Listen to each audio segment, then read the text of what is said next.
आजी वय काय तुझं? या वयात असं चिडचिड करणं, सतत रागवणं बरोबर आहे.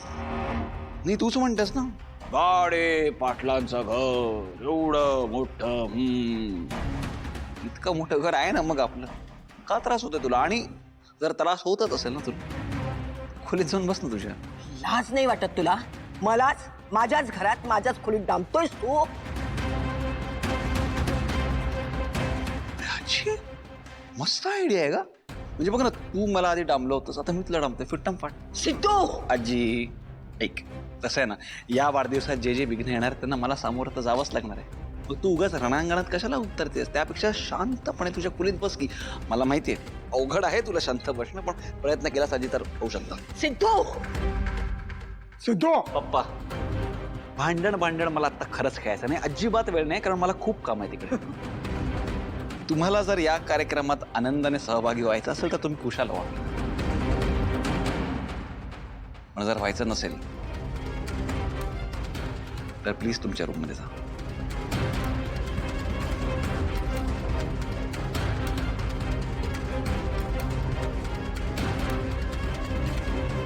बघून घेते मी तुला. हं?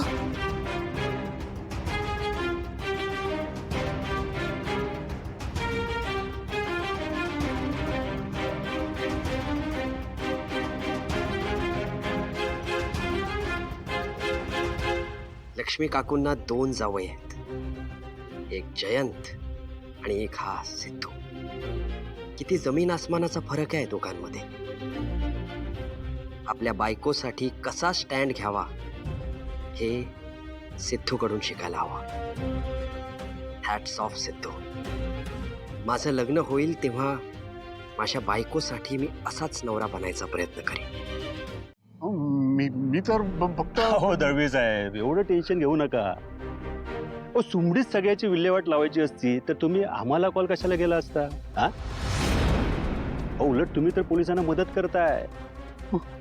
काय कदम, बरोबर की नाही? हो, यांच्यासारखे लोकच कायद्याचे रक्षण करते असतात. हो ना सर, आता आपण आलोय ना, आता यांना काहीच काळजी करायची गरज नाही. दळवी साहेब, आता फक्त माहिती देण्यासाठी जेव्हा जेव्हा लागेल तेव्हा पोलीस स्टेशनला यावं लागेल. ठीक आहे? हो येईन येईन, चालेल येईन. त्या अगोदर दळवी साहेबांचं वय लक्षात घेऊन सगळा घटनाक्रम त्यांच्याकडून व्यवस्थित लिहून घ्या. ठीक आहे? आणि सगळं त्यांच्या कलाने होऊ द्या. चला या इकडे, सांगा मला काय काय झालंय.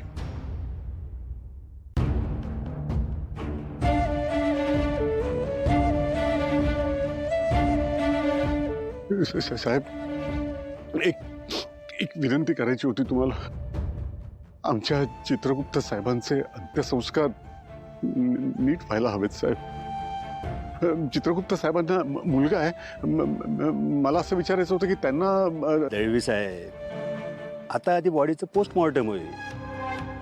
आता यापुढे सगळं आमच्या पद्धतीने म्हणजे कायद्याने होऊ द्या. ठीक आहे?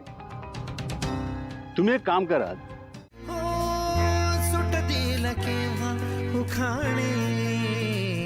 ना त्याला काही नाव नसावे, तुम्ही रे माझा मित्र, ना त्याचे काही बंधन व्हावे, तुम्ही रे माझा मित्र, ना त्याला काही नाव नसावे, तुम्ही रे माझा मित्र, ना त्याचे काही बंधन व्हावे.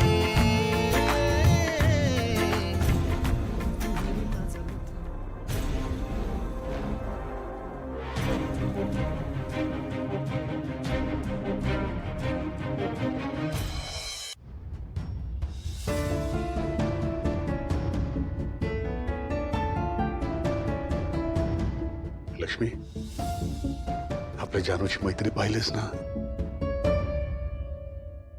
तिच्या स्वभावाने तिने किती गोड मित्र तयार केलाय.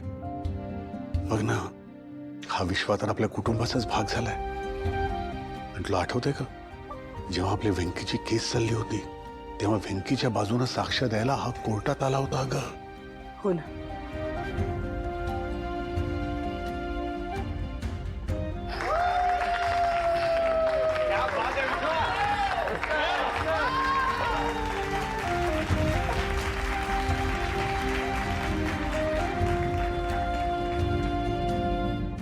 अशी का गेली?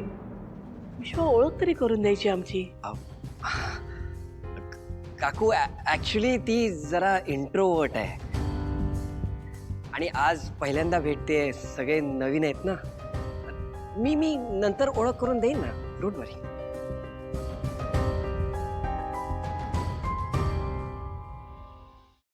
हो पण कार्यक्रम पुढे जाण्याआधी मला एक छोटीशी अनाउन्समेंट करायची. हा कार्यक्रम पार पाडू शकला इतक्या चांगल्या रित्याच कारण याचं सगळं श्रेय जातं विश्वाला. अरे खरंच विश्व, आज ना हे सगळं ऑर्गनाईज करायला तू मदत केलीस ना, त्यामुळे हा कार्यक्रम खूप छान झाला. आणि अजून एका गोष्टीसाठी मला तुला थँक्यू म्हणायचंय. जानूला जसा आईचा वाढदिवस साजरा करायचा होता ना, तो सगळा प्लॅन तिने कॉलेजमध्ये असतानाच केला होता आणि त्या सगळ्याचे डिटेल्स तिने फक्त तुलाच सांगितले होते. तू आम्हाला सांगितलंस ना, त्यामुळे आम्हाला हे सगळं कळू शकलं. त्यामुळे खरंच खूप थँक्यू. वेलकम भावनाताई. मला सांगितलेल्या डिटेल्स जानूने विश्वाला पण सांगितल्या होत्या. खरंच विश्वा, काय रे, बघ ना